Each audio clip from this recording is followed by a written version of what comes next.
मनोज जरांगे पाटील देखील या ठिकाणी आहेत। मनोज दादा काय सांगाल?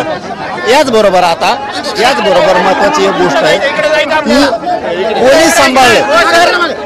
कोणी सांभाळलं या आरोपींना, कोणी सांभाळलं, का सांभाळलं, कोणत्या गाडीनं नेलं, कोणाच्या घरी ठेवलं, काय केलंय हे खूप महत्त्वाचं आहे।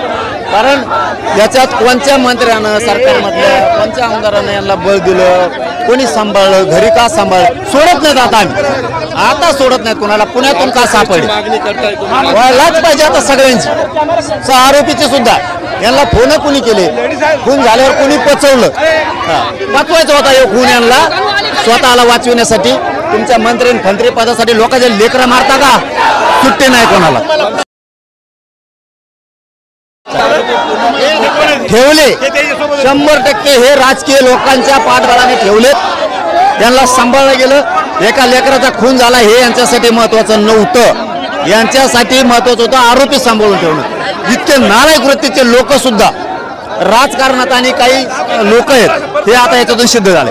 चला चला